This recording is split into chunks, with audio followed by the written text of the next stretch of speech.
আসসালামু আলাইকুম। কেমন আছেন ভাই আপনারা? ইনশাআল্লাহ আপনাদের দোয়া আমিও ভালো আছি। আশা করি সবাই ভালো আছেন।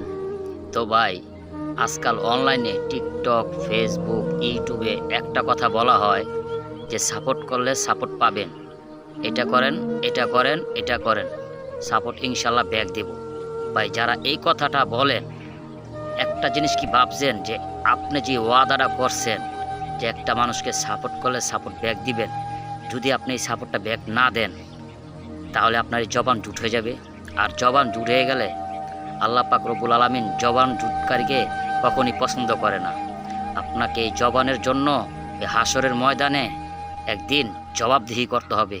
কেন আপনি জবান দিয়ে জবান রাখতে পারলেন না? তো ভাই এখনও সময় আছে। সাপোর্ট মানুষের কাছে না চাইয়া আপনি সততার সাথে কাজ করুন। দেখবেন আপনার ভিডিও আল্লাহ পাক রব্বুল আলামিন যদি সৎ হয়ে থাকেন তাহলে এমনি ভাইরাল হবে। কখনো মানুষকে ধোঁকা দিয়ে সাপোর্ট নিয়েন না। কারণ আপনারা তো অনেক মানুষই আছেন সাপোর্ট করলে সাপোর্ট পাবেন এই জিনিসটা বলে সেরে যান, কিন্তু অনেক মানুষ আশা করে আপনাদেরকে সাপোর্ট করে, কিন্তু দেখা যায় শেষমেশ তাদেরকে আপনি সাপোর্ট করেন না। তো ভাই ধোঁকার কাজটা কখনো করেন না, না হলে হাসরের ময়দানে আপনাদেরকে জবাবদিহি করতে হবে। আসসালামু আলাইকুম।